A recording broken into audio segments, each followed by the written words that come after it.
The shipyard had no name anymore. On old maps of the coast, yellowed and curling at the edges, it had once been marked in a careful hand. Something practical, something forgettable. A surname, perhaps, or a company that no longer existed. But on newer charts, digital and precise, the place was simply a gap in the grid, a blank between 2 points that mattered more. People still knew how to get there. They just didn't talk about it directly. You drove past it first, always. The road narrowed as it followed the water, then bent inland as if reconsidering its own direction. Only after another kilometer did a gravel track appear, branching off almost apologetically, its entrance half hidden by a stand of wind-leaning birch. There was no sign. Elias took that turn because he had been told to. The message had been brief, forwarded from someone who knew someone. A temporary job, survey work, structural assessment, good pay, quick turnaround, no questions asked. It had come at the right moment, which should have made him suspicious, but didn't. The gravel track wasn't maintained. Stones shifted under his tires like loose teeth. By the time the trees thinned, the sky had flattened into a pale, indifferent gray, and the air had taken on that faint metallic tang that lingers near old industry. The shipyard revealed itself gradually. First, the cranes. Tall, skeletal, their long arms angled over the water as if reaching for something they had dropped and never found again. Then the outlines of buildings, corrugated metal dulled by salt and time. The shoreline was a clutter of rusting shapes. Hull fragments, scaffolding, containers whose doors hung ajar like unclosed thoughts. There were no fences, no gates, no signs forbidding entry. Elias parked near what had once been an administrative building. The windows were intact, though filmed with a residue that blurred the interior into something indistinct. He sat for a moment, engine idling, listening. Nothing. Not silence exactly. There was the water always, shifting against the pilings, and the faint creak of metal adjusting to temperature, but nothing that suggested presence. He turned off the engine. The absence of it settled quickly. Inside, the building smelled dry. That surprised him.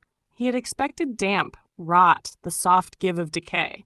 Instead, the air was almost sterile, like a place that had been sealed rather than abandoned.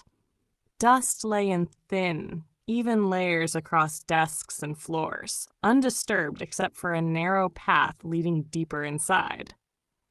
He noticed that path only after a few minutes. It wasn't obvious.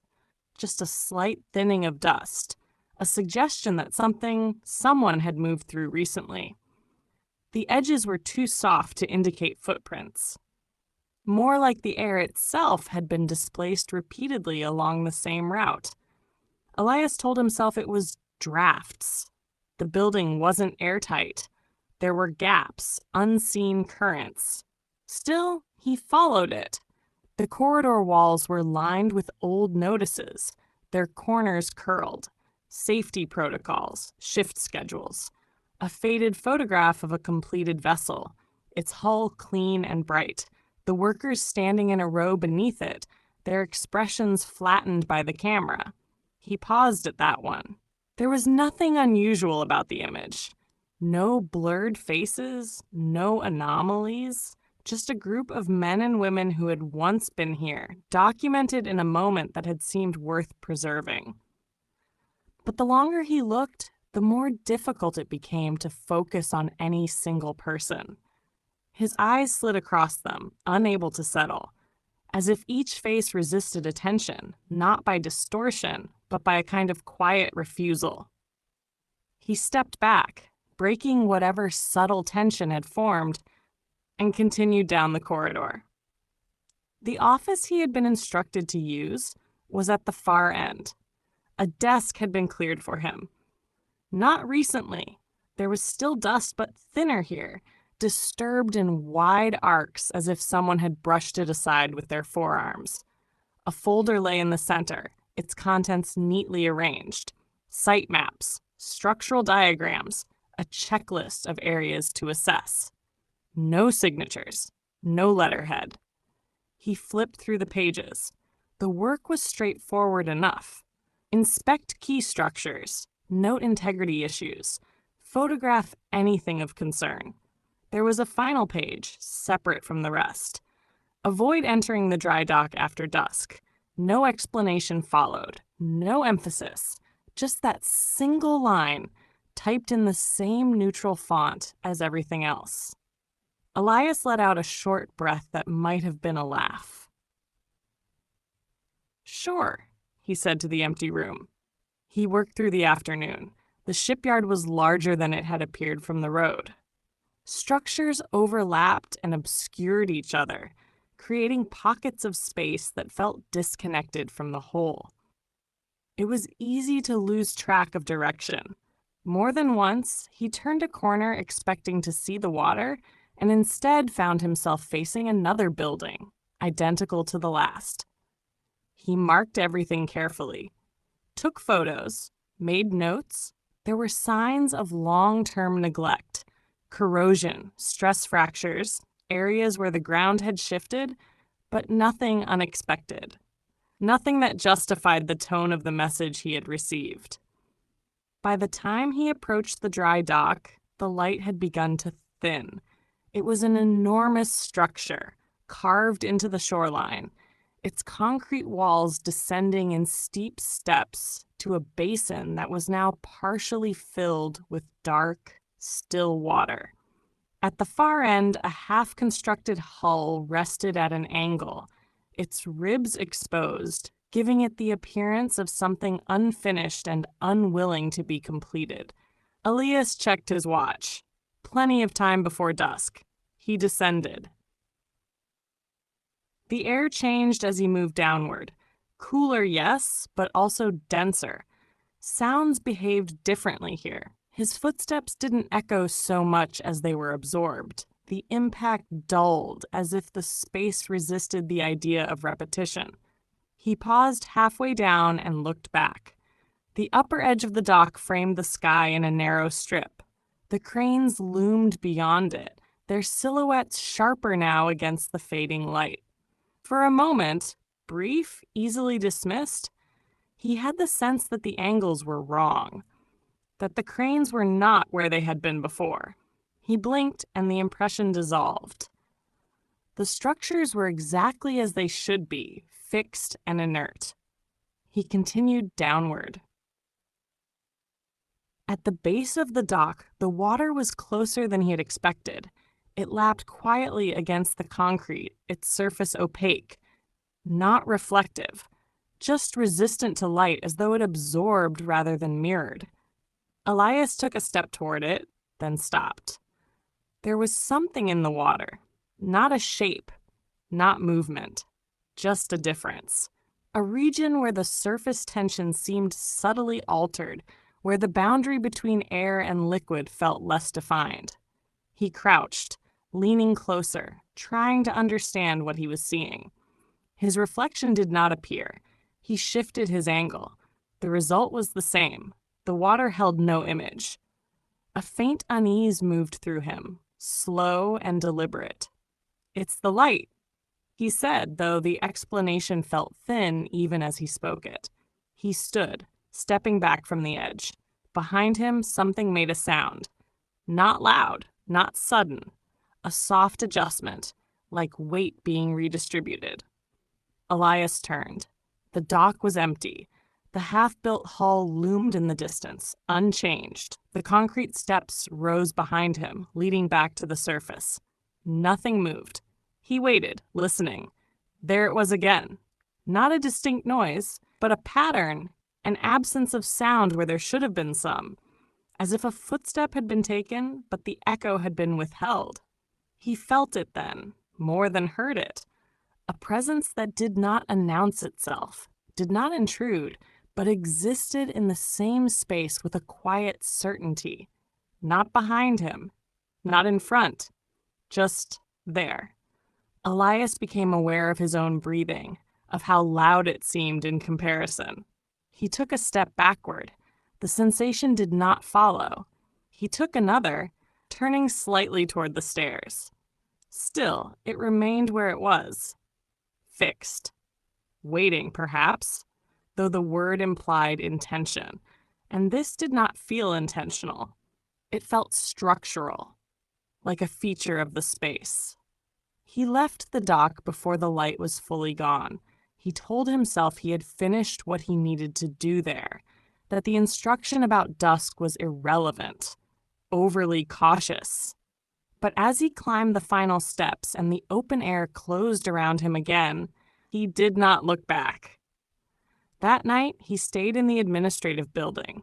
It was practical.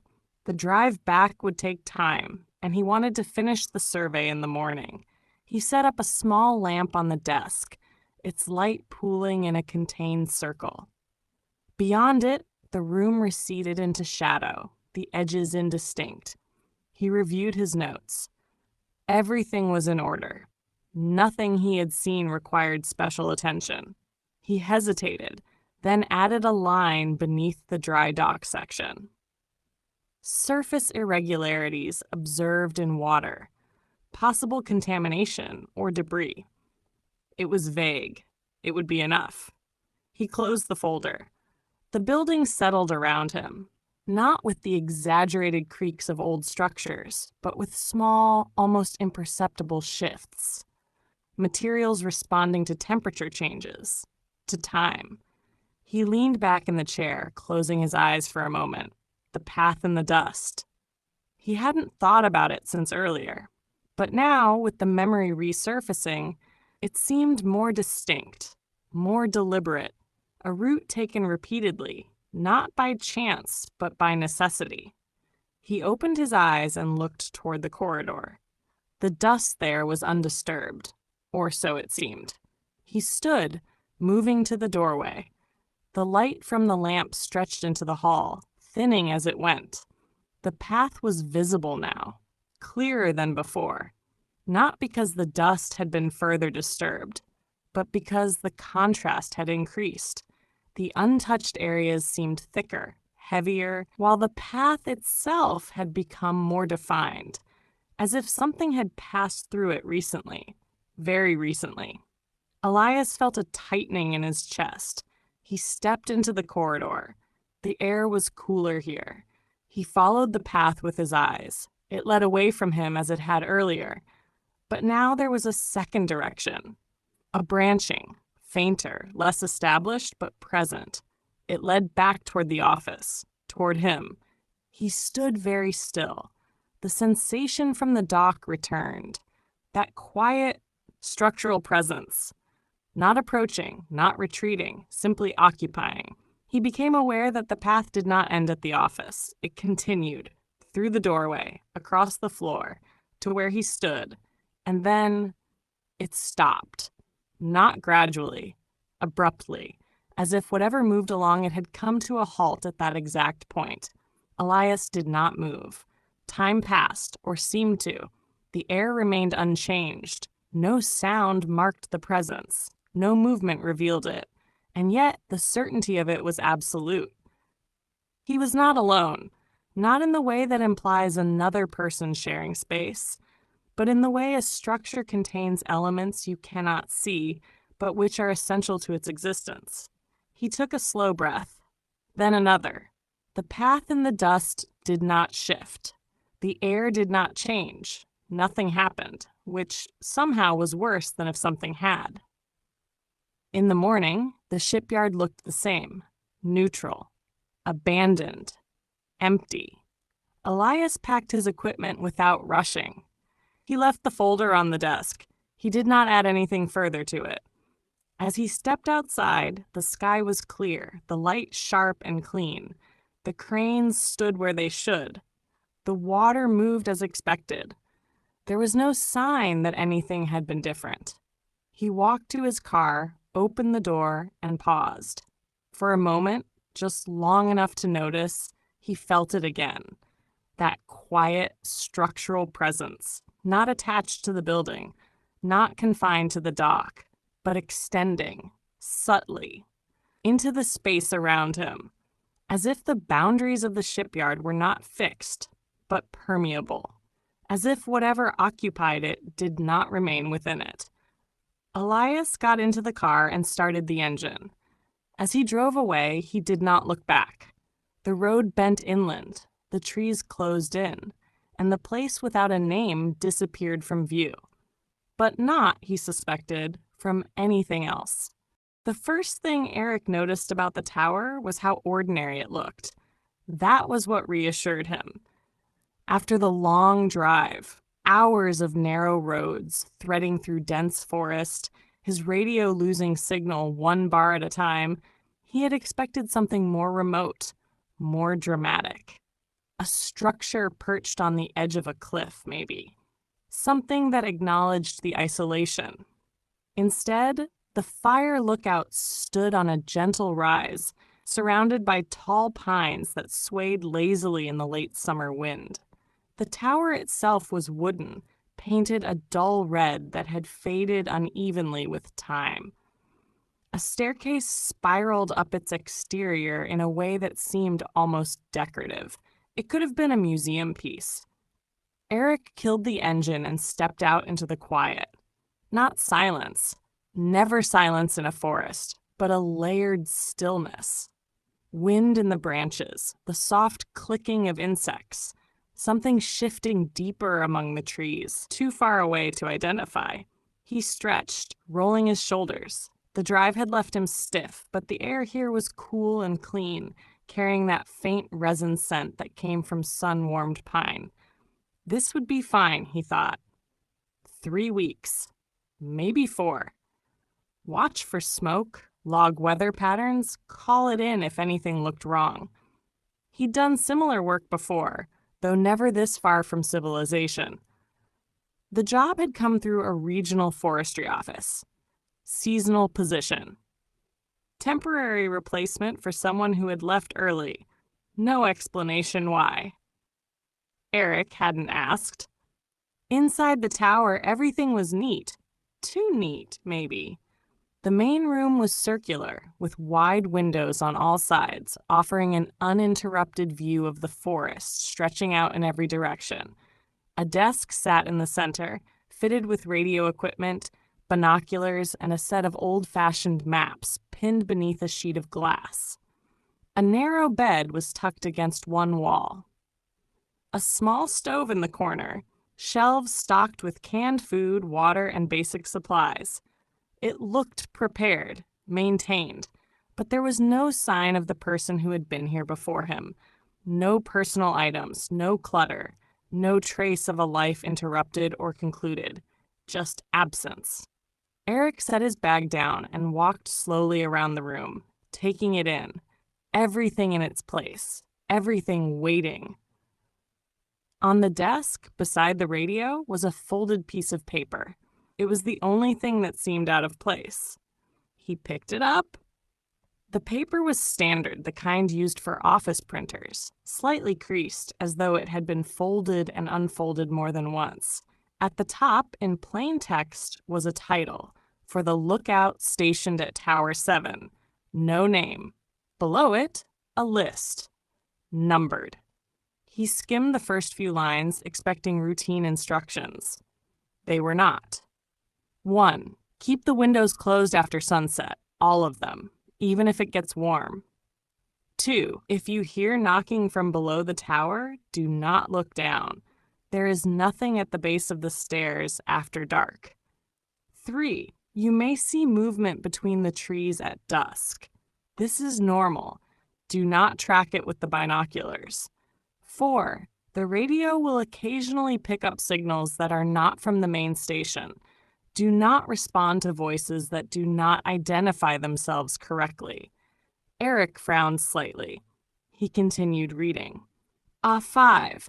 At some point during your stay, you will notice a path leading away from the tower that is not marked on your map.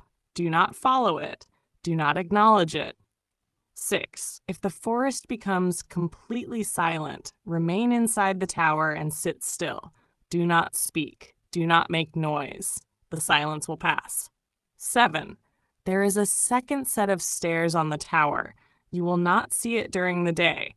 If you find it at night, do not use it. Eric let out a quiet breath. He flipped the paper over. Nothing on the back. He looked again at the list.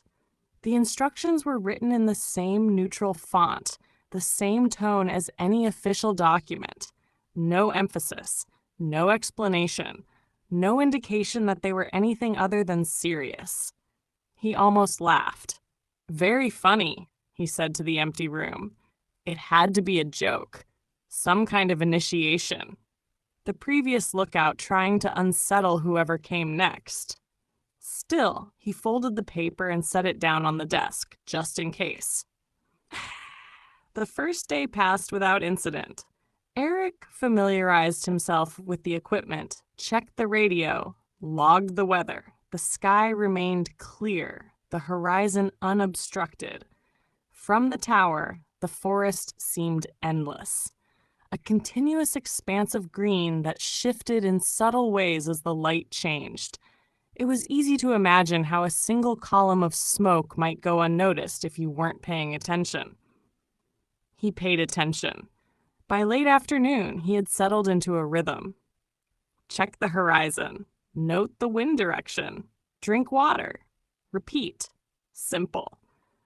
The list lingered in the back of his mind, but he ignored it. Until evening. The sun dipped slowly, casting long shadows between the trees. Eric stood by the window, watching as the light softened. The forest changed with it. Not dramatically, but enough that familiar shapes became slightly less certain. It was peaceful. He turned to prepare dinner, lighting the small stove. And then he remembered the first rule. Keep the windows closed after sunset. He glanced back. The windows were open, just slightly. He had left them that way to let in the breeze. For a moment, he hesitated. Then he shrugged. If it was a joke, he might as well play along. He walked around the room, closing each window one by one, latching them securely. The air inside grew warmer almost immediately. Happy? He muttered. The forest outside darkened. Night came quietly.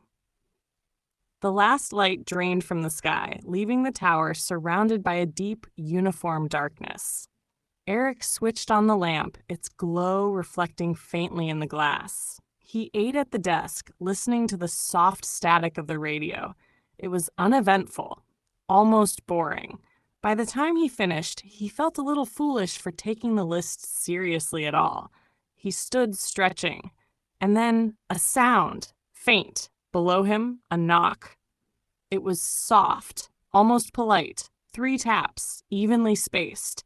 Eric froze, his body reacting before his mind caught up. Another knock, same rhythm. From the base of the tower, he felt a flicker of irritation. Someone had come up the road. Maybe a ranger. Maybe a local messing around. He stepped toward the door, then stopped. The second rule. If you hear knocking from below the tower, do not look down. He stared at the floor. The knocking came again. Not louder, not more insistent. Just present. He swallowed. This is stupid, he said under his breath. Another knock. He moved to the window. Slowly, carefully. He told himself he would just glance, just enough to confirm. His hand hovered near the glass. The knocking stopped. Instantly, the silence that followed felt heavier than the sound had. Eric stood there, hands still raised, listening. Nothing. No footsteps. No movement. No voice calling up. He waited another minute, then 2. Still nothing. Finally, he lowered his hand. He did not look down. Sleep came late. Eric lay in the narrow bed, staring at the ceiling, replaying the sound in his mind. It had been real, not imagined. But that didn't mean it was anything strange. Could have been the wood contracting, animals, something shifting in the wind. He turned onto his side, closing his eyes. At some point, he drifted off. He woke to the radio. Static, but not the usual kind. This was uneven, interrupted, as if something was trying to form words but couldn't quite manage it. Eric sat up, disoriented. The room was dark, the lamp had gone out, the radio crackled again. Then, a voice, faint, distorted. Tower 7. He leaned forward, heart quickening. "Hello," he said, reaching for the transmitter. "This is Tower 7. Identify yourself." The voice continued, ignoring him. Stairs. Other stairs. Eric's hand froze. The fourth rule: do not respond to voices that do not identify themselves correctly.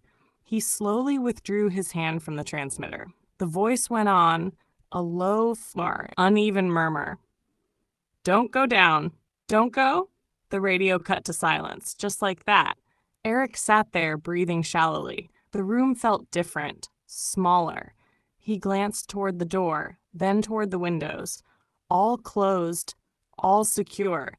He exhaled slowly. "Coincidence," he whispered, but the word felt thin. The next day was quiet, too quiet. Eric noticed it around midday. He was standing at the window, scanning the horizon, when it occurred to him that something was missing. Sound. The wind had dropped completely. The trees stood motionless. Even the insects had gone silent. The forest had stopped. He felt a prickle along his arms. The sixth rule surfaced in his mind. If the forest becomes completely silent, remain inside the tower and sit still. He looked around the room. Everything was as it should be, normal, except for the absence of sound. He moved to the chair and sat down. Waited. The silence pressed in, heavy and unnatural. Minutes passed, or maybe seconds. Time felt uncertain. Then a shift, subtle. The faintest rustle of leaves, a distant insect. The world resumed. Eric let out a breath he hadn't realized he'd been holding. That evening, he noticed the path. It wasn't there one moment. And then it was. A narrow trail leading away from the tower, cutting through the trees at an angle that didn't align with any of the marked routes on his map. He stared at it. It looked old, worn, as though it had been used for years. But he knew, he was certain, it hadn't been there before. The fifth rule: do not follow it. Do not acknowledge it. He stepped back from the window. "Right," he said softly. He did not look at it again. That night, he heard the stairs. Not the ones outside. Different. Closer. A creak. Above him. Slow. Measured, as if someone were ascending. But there was no higher level. No second floor. Just the roof. Eric sat very still. The seventh rule: there is a second set of stairs on the tower. You will not see it during the day. Another creak. Closer now. He looked toward the ceiling. The wood remained unchanged, solid, but the sound continued. Step, pause, step, pause, until it reached the top and stopped. Eric did not move, did not breathe too loudly. Minutes passed. The presence lingered, not moving, not leaving, just there, above him, waiting. By morning, the path was gone. The forest moved as it always had. The tower stood unchanged. Only the list remained, folded neatly on the desk. Eric picked it up, reading it again. There were more rules now. He was certain of it. He hadn't noticed them before, or they hadn't been there. 8. If you hear footsteps inside the tower when you are alone, do not investigate. Stay where you are. 9. Do not attempt to leave the tower after dark, even if you believe you are being called. 10. If you look out and see the tower from a distance, close your eyes immediately. You have already gone too far. Eric's hands trembled slightly. He looked toward the window. The forest stretched out, endless and indifferent. For a moment, just a moment, he thought he saw something between the trees. A shape, tall, still, watching. He blinked. It was gone. He folded the paper carefully, set it back down, and for the first time since arriving, he understood something clearly. The list was not a joke. It was a record. A set of instructions written by someone who had stayed long enough to learn what mattered, and who had not stayed long enough to explain why. Outside, the forest shifted, quietly, patiently, as if it had all the time in the world to teach him the rest. The job posting didn't use the word isolated, but it didn't need to. It mentioned a lighthouse, a temporary vacancy, and a rotation that would last 6 weeks at most. It emphasized reliability, basic maintenance skills, and a tolerance for long periods without company. It said the pay was adjusted accordingly. Jonas read it 3 times before applying. He told himself it was practical. He needed the money, and the work was straightforward. He had always preferred quiet places anyway, places where the expectations were simple and the days followed a clear pattern. But there was something else too, a quiet pressure at the back of his mind. Not excitement, not curiosity, just a sense that this was where he was supposed to go next, whether he understood why or not. The reply came quickly, too quickly. The lighthouse stood on a narrow spit of rock that jutted into the sea like something unfinished. But it wasn't dramatic. No jagged cliffs or crashing cinematic waves. Just a long, low extension of dark stone, slick with salt and worn smooth in places where the tide reached highest. The structure itself rose from it with a kind of practical indifference. White painted stone, functional, unadorned. It looked like it had always been there, and would remain long after anything else was gone. The mainland hovered on the horizon, thin and pale, like a memory that refused to fully disappear. Close enough to see, too far to reach. The man who ferried him out didn't waste time. He was older, his skin roughened by wind, his movements efficient in the way of someone who had repeated the same tasks too many times to think about them anymore. He didn't offer a name, and Jonas didn't ask for one. They unloaded the supplies in silence. Crates, fuel, water.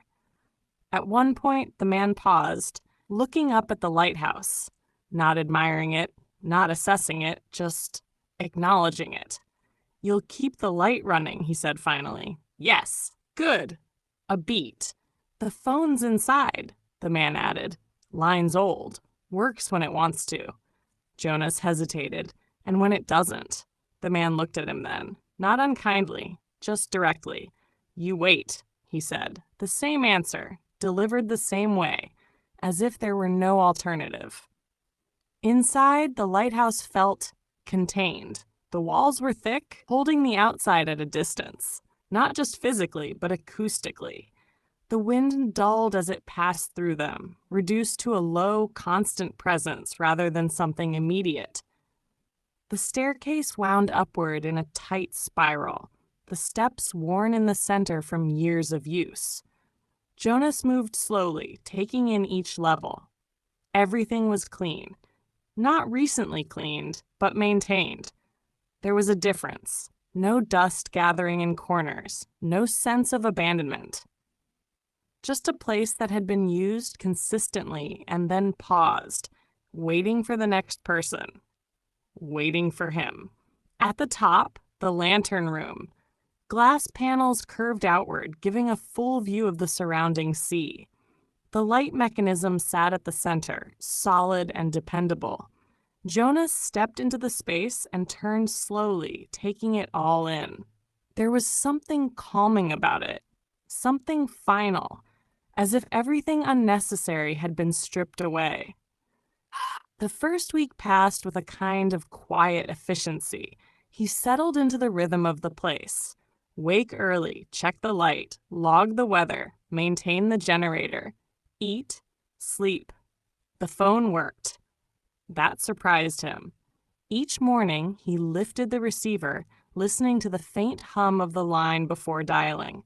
"Lighthouse operational," he would say. "Copy," came the response. Different voices, maybe, or the same one blurred by static. He didn't try to extend the conversation. Neither did they. It felt less like communication and more like confirmation, a signal sent and received, proof that he still existed within a system. The storm arrived without warning. One moment, the sea moved in its usual patterns, restless but predictable. The next, it changed. Jonas felt it before he saw it. A shift in pressure, a heaviness in the air that seemed to press down from above. He stepped into the lantern room, scanning the horizon. Darkness moved toward him. Not the soft approach of evening, but something denser, more deliberate. A wall of clouds swallowing the sky in uneven layers. The wind followed. Sharp. Sudden. The lighthouse responded immediately, glass rattling, structure humming as the first gust struck. Jonas moved quickly, securing what he could. By the time the first wave hit, he was already descending. The impact traveled up through the stone, deep and resonant. The second wave hit harder. Something slammed against the base. Not driftwood. He felt it in the way the structure absorbed the force. Solid, concentrated. The phone rang. The sound cut through everything. Jonas froze. It rang again. He moved without thinking, descending the last steps quickly. The phone rang a third time. He grabbed it. Hello? Static. Then, don't let it. The voice fractured, distorted beyond recognition. What? Jonas said. Who is this? Not inside. The line crackled violently. It learns. Silence. The connection dropped. Jonas stared at the receiver. The storm roared outside. The lights flickered, and then darkness. The generator didn't fail completely. It just refused. Jonas reset it once, twice. On the third attempt, it caught, stuttering into a weak, uneven rhythm. Stay with me, he muttered. The light above flickered, then stabilized. But the phone, dead. No tone, no static, nothing. The storm continued for hours.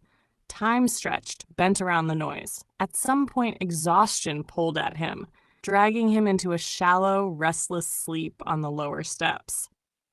When he woke, the world had changed. Not dramatically, just subtly. The storm had passed. The sea still moved, but without the violence.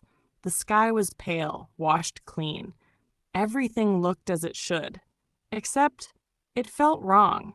Jonas couldn't place it at first. He moved through the lighthouse, checking systems, noting minor damage. Everything was functional. Everything intact. But the feeling persisted. A quiet misalignment, as if something had shifted while he slept. The first time he saw it clearly, he didn't question it. That came later. It stood near the waterline where the rocks dipped into the tide. Tall. Too tall. Its proportions stretched beyond what made sense. Limbs elongated, torso narrow, head tilted at an angle that suggested observation without understanding. Jonas leaned closer to the glass. Hey, he called. No response. It didn't move. Didn't react. Just stood there, watching. He turned, already moving toward the stairs. Hold on, he muttered. Halfway down, he stopped. A thought, not fully formed, just enough to interrupt him. The voice on the phone? Don't let it. He stood still, hand gripping the railing. Then slowly, he climbed back up. When he returned, the shoreline was empty. It didn't disappear entirely. It just changed distance. Sometimes it stood far out where the sea blurred the horizon. Other times closer, among the rocks, near the base. Always still, always watching. Jonas stopped trying to approach it. He told himself it was exhaustion, stress, the isolation. He said the words out loud, as if that would anchor them. It's not real, he said once, standing in the lantern room. The figure didn't respond. The nights became longer, not in hours, in weight. The darkness pressed closer, thicker than it should have been. He began hearing footsteps. Outside at first, slow, deliberate pacing around the lighthouse. Then closer, At the door, a soft testing contact. Not knocking, not quite. More like feeling. Once the handle shifted. Barely. Jonas sat on the stairs, breath held. "It's nothing," he whispered. The handle stilled. The footsteps resumed, circling, learning. The dreams grew sharper, not clearer, just more insistent. He saw the figure up close. Its face, it wasn't distorted in a way that could be described. It was simply wrong. Features placed where they shouldn't be, Forrest, moving in ways that didn't align with expression. When it opened its mouth, there was no sound. But he understood that it was trying to form something, trying to replicate. He woke each time with the same sensation, that something had been standing beside him, watching. Days blurred. The figure came closer, incrementally. Until one morning, Jonas looked down, and it was standing at the base of the lighthouse. Looking up, he stepped back from the window. "No," he said. His voice sounded thin, distant. He forced himself to look again. It hadn't moved. But something about it had changed. The angle of its head, more aligned, more intentional. As if it had learned how to look. That night it came inside. He heard the door. He was certain of it. Not forced, not broken. Opened, slowly, deliberately. The footsteps followed, on the stairs, measured, unhurried. Jonas sat at the top, unable to move. "Please," he whispered. The steps continued, closer, closer, until they stopped just below him. He stared at the empty space where the staircase curved out of view. Nothing appeared, no shape, no shadow. But it was there. He could feel it, a presence that filled the space without occupying it, waiting, learning. After a long time, it descended again, leaving, but not gone, never gone. When the ship appeared, Jonas almost didn't trust it. It rose slowly on the horizon, solid, real. He laughed, a strained, uneven sound. "Finally," he said. The figure was gone. The lighthouse felt lighter, as if something had stepped back, not left, just withdrawn. They found him sitting halfway down the stairs. He didn't remember going there. His hands were cold, his thoughts slow. "Sir, can you hear me?" He nodded. "I'm fine," he said, but the words felt disconnected from meaning. The hospital room was quiet, too quiet. Jonas lay in the bed, staring at the ceiling. A doctor stood nearby, reading from a chart. "We've completed imaging," the doctor said. Jonas didn't respond. "There's a tumor," the doctor continued, "in the temporal lobe. It affects perception, visual processing, auditory input." Jonas turned his head slowly. "No," he said. "It explains the hallucinations," the doctor said gently. "The isolation likely intensified them.